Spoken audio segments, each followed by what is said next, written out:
Aman. Aman ya? Aman. Oke. Mungkin aku sekalian present ya Aman. teman-teman ya. Pertama aku mengucapkan selamat datang dulu buat teman-teman yang udah ngabuburit bareng sama dunia coding. Jadi ini bisa dibilang acara eksternalnya dunia coding ya, karena aku sebagai speaker di sini pun juga seorang developer di dunia coding. Teman-teman yang menjadi panitia pun juga teman-teman yang ada di dunia coding. Jadi di sini kita ngabuburit bareng ya teman-teman.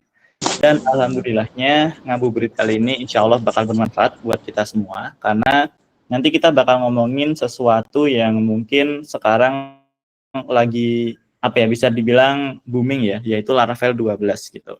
Nah, dari update-update Laravel sebelumnya itu tuh memang update-update yang selalu ditungguin karena selalu ada hal baru, selalu ada fitur baru dan sejenisnya.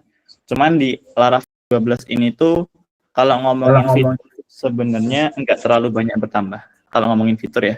Cuman kalau ngomongin bisa dibilang kayak tambahan atau add-ons-nya yang di luar Laravel-nya itu banyak banget tambahannya. Oke, jadi nanti kita bakal bahas di sini. Sekaligus nanti aku bakal showcase beberapa codingan dan mungkin nanti aku akan menjelaskan beberapa hal yang bisa aku berikan ke teman-teman kita. Oke, pertama kita ngomongin dulu tentang Laravel 12, update apa aja. Nah, jadi mungkin sebelumnya kenalan dulu ya, teman-teman. Jadi buat teman-teman yang belum tahu, namaku adalah Alfi. Aku adalah seorang developer di dunia coding. Jadi dunia coding ini dunia coding ini teman-teman udah tahu lah ya websitenya apa dan teman-teman juga udah mengakses. Tapi aku tuh juga salah satu software engineer di UTAS. Jadi UTAS ini juga salah satu apa ya, bisa dibilang startup yang sekarang sedang gencar-gencarnya untuk mengupdate dirinya. Kurang lebih UTAS ini tuh kayak Shopee atau Tokopedia gitu kan. Cuman jualannya itu tuh produk digital seperti e-book, terus tutorial dan lain-lain gitu. Kalau Shopee atau Tokopedia kan jualannya banyak mengarah ke mungkin barang-barang asli gitu ya, tapi kalau UTAS ini ngarahnya ke produk digital. Oke, tanpa berlama-lama lagi, langsung aja kita ngomongin tentang kontennya yang nanti bakal kita obrolin. Intinya nanti akan ada 5 totalnya, satu Q&A ya. Jadi nanti mulai dari overview-nya, perubahannya apa aja, improvement-nya apa aja, termasuk starter kit React.js-nya. Lalu ada ekstensi VS Code. Ini kebetulan ekstensi baru yang official dari Laravel. Lalu ada best practice untuk update Laravel sama roadmap Laravel ke depannya. Nah, nanti buat teman-teman yang mungkin ada pertanyaan atau ada hal-hal yang ingin ditanyakan, boleh disimpan dulu di akhir ya, atau nanti di tengah-tengah aku bakal ngomongin buat memberikan kesempatan buat teman-teman bertanya gitu. Jadi nanti teman-teman bisa nanyanya di akhir aja gitu. Oh iya, Mas Fatahillah, dari tadi Resen ada apa nih? Bisa open mic gak nih sebelum kita lanjut? Mas Muhammad Fatahillah.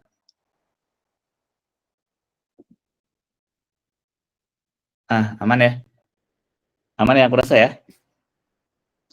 Oke.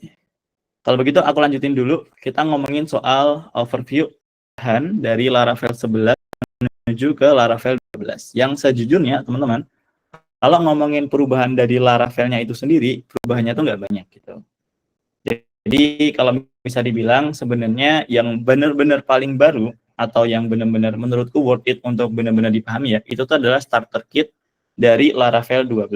Jadi sekarang saat kita install Laravel 12 itu, kita tuh bisa diberikan pilihan, kita mau menggunakan Laravel 12 dengan bleed atau yang normal memiliki PHP itu, atau menggunakan React.js ataupun Vue.js. Itu 3 yang paling utama. Nah, ini ada juga yang namanya live buyer, cuman memang jarang dipakai. Nah, semua ini itu tuh udah dibuat menggunakan library namanya ShadCN. Jadi, aku sambil terjadi ShadCN UI. Nah, jadi ini tuh adalah sebuah library yang digunakan di dalam Laravel gitu. Saat kita install Laravel, kita tuh udah punya library tampilan seperti ini. Yang kurang lebih, nanti itu kita bisa tinggal copy paste aja. Kayak Bootstrap sejujurnya, cuman ini kita pakainya tuh Tailwind, jadi lebih bisa dibilang untuk light mode atau dark mode-nya lebih powerful dan juga lebih modern untuk saat ini. Nah, selain pakai ShadCN itu, kita tuh juga kebetulan udah dikasih menggunakan TypeScript dan juga Tailwind 4.0, kurang lebih seperti itu. Nah, untuk nge-showcase bagian Laravel 12-nya ini, nanti kita bakal masuk ke sesi berikutnya. Kita omongin lagi lanjutan update-nya tuh apa aja. Nah, pertama yang aku bilang tadi paling booming kan ada starter kit. Lalu yang kedua itu tuh ada performa. Jadi sebenarnya Laravel itu kan sering digadang-gadang performanya kalah ya sama JavaScript, Express.js ataupun mungkin Golang gitu ya. Nah, itu memang hal yang tidak bisa dimungkiri benar, teman-teman, karena memang JavaScript dan juga Golang itu tuh memiliki fitur yang lebih bagus daripada bahasa PHP ya, utamanya untuk query optimization dan lain-lain. Cuman untuk saat ini Laravel udah makin ditingkatkan lagi query builder-nya. Jadi sekarang eksekusinya itu jauh lebih cepat daripada Laravel versi sebelumnya. Kurang lebih seperti itu. Lalu yang terakhir itu tuh ada middleware. Jadi middleware ini buat teman-teman yang nggak tahu, itu tuh batasan-batasan yang bisa dilakukan sebelum kita melakukan request gitu. Jadi misal kita mau akses halaman dashboard, kita harus login dulu. Kita mau daftar event, kita harus login dulu. Nah, itu tuh adalah middleware namanya, teman-teman. Nah, middleware di Laravel ini sekarang bisa menerima bisa dibilang menerima request yang lebih besar lah bentuknya atau lebih besar jumlahnya. Oke, mungkin langsung aja kita sedikit buat ngomongin starter kit-nya ya. Jadi starter kit yang ada di Laravel ini itu tuh nanti ada dua, yaitu yang pertama React.js, lalu ada Vue.js. Sebenarnya ada juga yang Livewire, cuman memang nggak terlalu terkenal ya. Yang benar-benar terkenal itu ya React atau Vue.js yang memang bisa langsung kita pakai di awal gitu. Dan kurang lebih buat nge-showcase-nya, mungkin aku bakal nunjukin codingan yang udah aku buat. Nah, jadi kebetulan di sini aku udah membuat sebuah aplikasi ya, teman-teman. Aplikasinya itu untuk aplikasi post gitu, Blogspot kurang lebih. Nah, di aplikasi Blogspot ini, aku tuh nggak ngoding dashboard sama sekali. Jadi ini kan ada tampilan dashboard ya, dari dashboard Laravelku. Ada tampilan dashboardnya, lalu ada tampilan untuk settingnya, di mana aku bisa ganti profile, password, appearance, kayak light mode, dark mode, seperti ini. Ini tuh aku nggak ngoding sama sekali. Ini tuh udah bawaan dari Laravelnya gitu.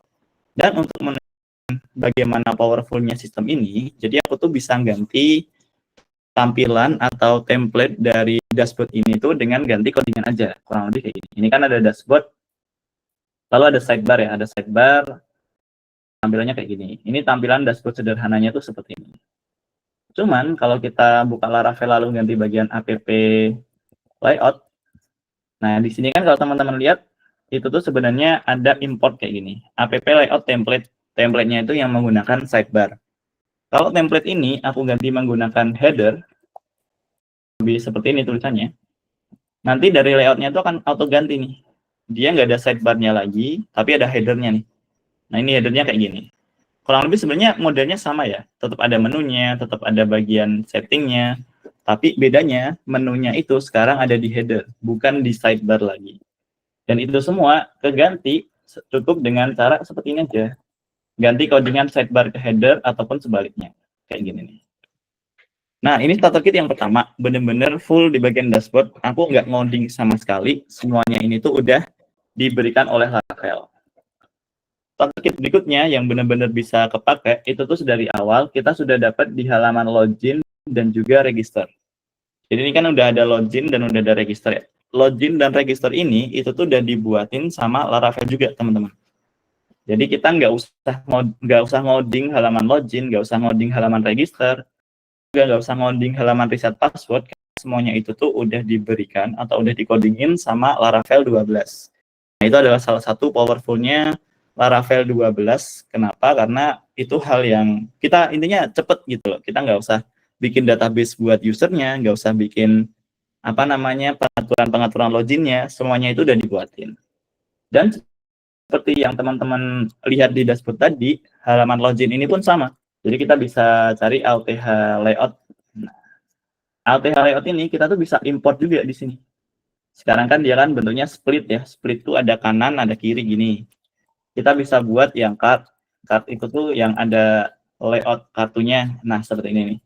Ini halaman loginnya sekarang. Jadi pergantiannya tuh cepat banget dan stylenya tuh udah cepat banget diberikan sama Laravel 12 gitu. Aku ini nggak ngoding sama sekali, aku cuma ganti ini doang. Card, layout, sama satunya tuh simple. Jadi ada yang simple itu ya cuma login sama doang. Nggak ada tambahan apapun. Lalu ada yang card atau ada tambahan bentuk kartunya seperti ini. Lalu ada yang split. Split ini ya udah yang paling modern menurutku ya, karena split ini jadinya kanan kiri seperti ini. Nah, itu ngomongin tentang integrasinya atau bisa dibilang starter kit-nya yang ada di Laravel 12 ini gitu. Jadi itu merupakan hal yang menurutku paling bagus dan paling gede di updatean Laravel kali ini. Jadi buat teman-teman yang mungkin sekarang sedang mempelajari Laravel, tapi teman-teman mau membuat website yang jauh lebih modern lagi gitu ya, teman-teman udah bisa pakai React.js atau Vue.js. Intinya seperti itu. Nah, buat praktekin hal ini, mungkin aku bakal install sebentar ya, sekaligus nanti kita bakal memproses dari Laravel kita. Jadi sebenarnya buat installnya udah ada di sini ya. Tampilan websitenya pun baru kalau teman-teman lihat. Dan kalau mau install, sebenarnya udah ada nih di sini nih. Kita ngebuat composer dulu, composernya di require global, lalu kita install new example app-nya. Jadi kurang lebih, ini aku buka di terminal dulu aja. Nah, di sini aku bisa composer global require Laravel installer. Aku buat installer Laravelnya kurang lebih. Kalau udah, nanti aku bisa jalankan yang ini nih, Laravel new example app. Tapi biasanya aku kalau di MacBook tuh ada error ini ya. Jadi aku harus nambahin satu langkah lagi untuk fixing errornya. Jadi tunggu sebentar ya teman-teman ya. Iya, ini dia. Nah, jadi misalnya aku melakukan instalasi dari Laravel, sedari awal tuh aku udah diberikan pilihan nih. Aku mau pakai starter kit React, Vue, atau Livewire sesuai kebutuhan kita. Contohnya aja aku pilih React ya. Aku pilih React. Nanti aku autentikasinya tuh mau pakai apa? Mau pakai Laravel built-in atau WorkOS. Ini tuh bentuk autentikasi lain gitu. Kita pakai yang Laravel built-in aja, ini PHP unit atau PES untuk testing, kita pilih yang PES, lalu kita udah langsung diinstalli starter kit Laravel kita gitu. Dan nanti kita bakal udah memiliki bagian kayak React.js atau Vue.js tadi, dan juga udah diinstalli library SATCN atau library yang bisa dibilang berisi komponen-komponen yang tinggal copy paste ini tadi. Oke, kurang lebih itu buat starter kitnya. Sekaligus kita nungguin instalasinya ya, karena ini instalasinya harus download dulu dan biasanya cukup lama berdasarkan koneksi internet juga. Oke, mungkin sampai titik ini aku open sesi tanya jawab dulu kali ya buat teman-teman yang mau bertanya di tengah-tengah ini nih. Jadi sekaligus kita nungguin biar kita nggak diem-dieman doang. Ada yang mau bertanya nggak nih?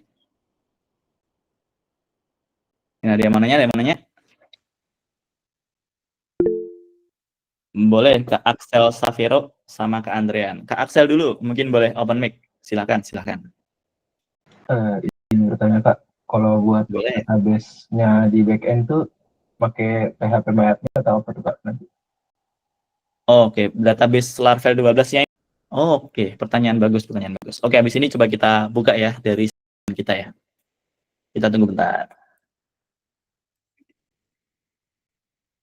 Nah, untuk menjawab pertanyaan dari Kak Axel itu ya, sebenarnya kalau secara default, mungkin nanti secara defaultnya kita bakal dapetin dari proses instalasi ini ya.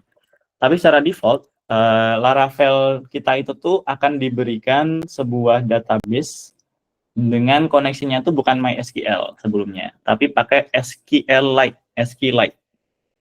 Nah, sebenarnya database yang sekarang aku gunakan mainkan MySQL ya, tapi defaultnya tadi yang seperti aku bilang SQLite, tulisannya kayak ini,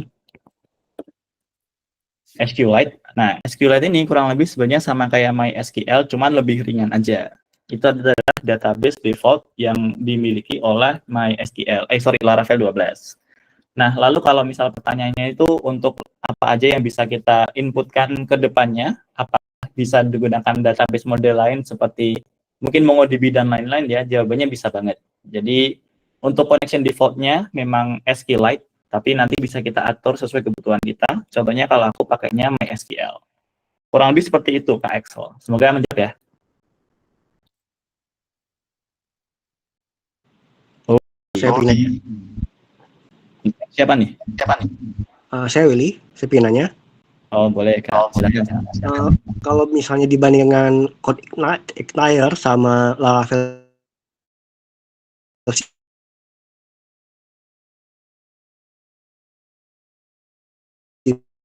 Makasih.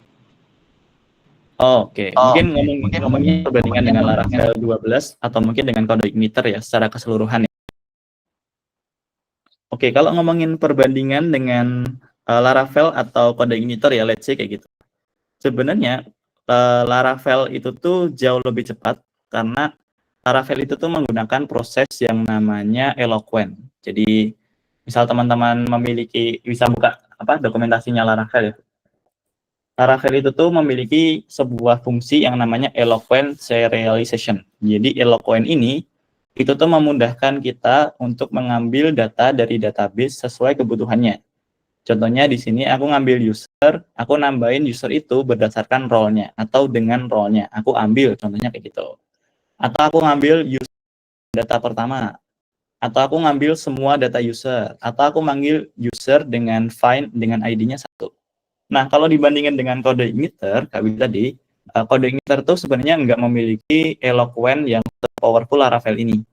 Jadi Laravel itu tuh, utamanya Laravel 12, sekarang Eloquent ini tuh udah default ada, dan memang udah auto lebih cepat daripada biasanya. Kurang lebih seperti itu. Itu kalau buat ngomongin tentang perbandingan Laravel 12 dan juga kode igniter untuk urusan kecepatan.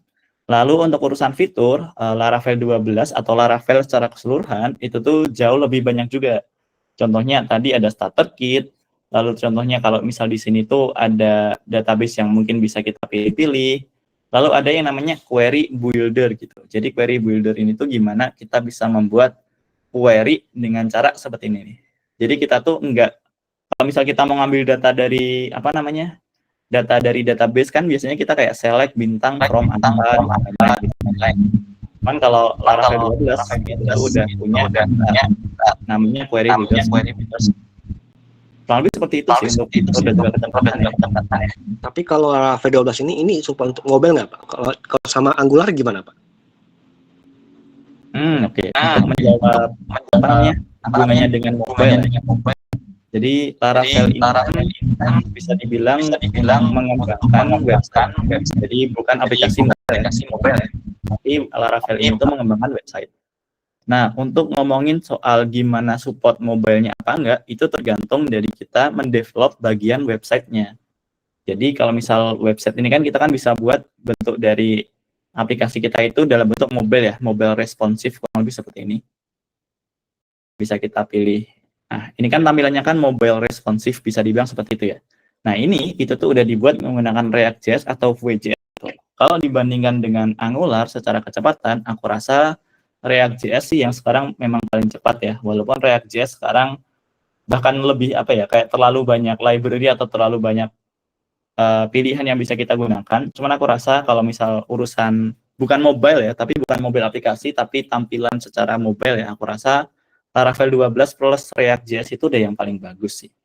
Pokoknya seperti itu. Semoga menjawab ya.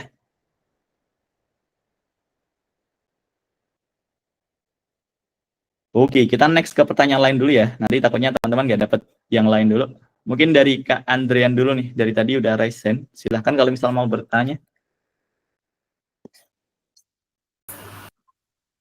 Oke, selamat sore Bang. Sorry. Jadi ini untuk Laravel 12 ya. Ini jujur aku sangat excited sekali. Walaupun ini baru awal-awal, perubahannya sangat banyak. Dan ini akan banyak perubahan. Nah, di sini aku mempertanyakan soal pembuatan login yang berbeda. Ini dari peralihan dari Laravel 11 ke 12. Nah, itu misalnya nih, kalau kita bikin website e-commerce atau website apapun yang loginnya berbeda, misal kita mau membuat login untuk admin dan satunya lagi login untuk customer. Nah, untuk di Laravel 12 itu kurang lebih seperti apa ya cara pembuatannya? Jadi ini sekalian saya belajar juga. Oke. Mungkin aku akan memperlihatkan sedikit codingannya ya untuk itu ya. Jadi sebenarnya Laravel 12 itu tuh udah mengakomodir hal itu juga, Mas Andrea. Jadi mengakomodir hal di mana kita bisa login sebagai user atau kita bisa login sebagai admin, bisa dibilang seperti itu ya. Nah, ini kebetulan udah aku implementasikan di codinganku yang ini dengan Laravel 12 yang ada di ini. Nah, kurang lebih implementasinya itu seperti ini. Pertama, saat kita login, kita kan otomatis kan akan membuka sebuah halaman login ya. Mungkin aku jalankan dulu. Komposeran dev. Nah, jadi yang membedakan orang dengan admin atau orang dengan role biasa, bisa dibilang seperti itu ya, dalam Laravel itu bisa kita bedakan dengan yang namanya middleware atau pembatas, bisa dibilang seperti itu. Nah, untuk tampilannya atau untuk cara kerjanya seperti apa? Jadi di Laravel 12 itu tuh kurang lebih kayak gini. Aku tuh memiliki sebuah file gitu ya. Nah, filenya ensure role admin. Jadi aku tuh memastikan user yang login itu tuh harus admin. Ini contohnya. Jadi user yang role-nya itu tuh satu itu tuh artinya admin kalau di Laravelku ya contohnya ya. Jadi ini adalah contoh kalau misal orang yang login itu tuh admin. Nah, bagian ini itu tuh bisa aku gunakan saat aku mengakses halaman admin gitu. Jadi di sini kalau misal aku masuk ke URL /dashboard atau /dashboard yang bisa masuk ke situ itu tuh yang sudah dipastikan kalau dia tuh role-nya admin kayak gini nih. Ada ensure role admin ini ya yang ada di sini ini aku gunakan di sini.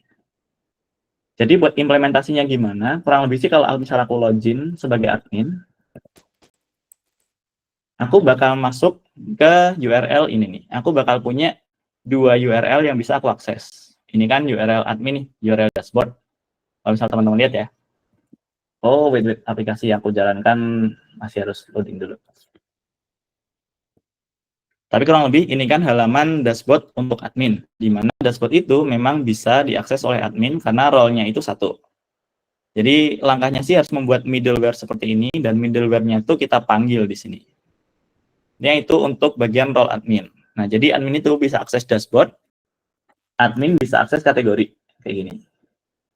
Ini 2 halaman yang bisa diakses sama admin. Nah, tapi misal aku loginnya tuh sebagai user biasa gitu ya. Aku login sebagai Budi misal di sini. budi@mail.com, passwordnya admin123. Nah, saat aku masuk ke sini, kan aku mau coba akses halaman admin nih yang sudah diakses sama admin biasa.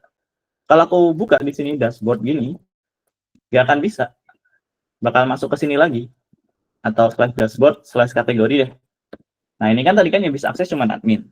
User nggak bisa akses, Mas Andrian. Jadi kurang lebih seperti itu buat membedakan gimana bisa login admin atau gimana bisa dibilang kayak login untuk user. Kurang lebih sih seperti itu. Semoga menjawab ya, Mas Andrian ya. Iya, Bang. Sudah terjawab sekali. Oke. Terima kasih, Bang. Yoi. Mungkin terakhir sebelum kita lanjut materinya ya dari Kak Krisna Murti, silahkan misal mau bertanya. Terima kasih. Saya izin bertanya untuk terkait dengan perbedaan Laravel 11 dan 12. Kalau Laravel 11 kemarin untuk login sama register kalau nggak salah itu ada Laravel Breeze sama Jetstream ya. Nah, untuk yang di Laravel 12 ini apakah ada perbedaannya kayak gitu? Oh, oke. Ngomongin Laravel 11 itu ada Breeze sama ada Jetstream ya. Nah, sebenarnya kalau di Laravel 12 ini, teman-teman, kebetulan udah nggak pakai Breeze atau Jetstream lagi. Jadi, Breeze sama Jetstream itu kurang lebih sebenarnya adalah sebuah template atau sebuah engine yang memang bisa kita gunakan untuk membuat login dan juga register.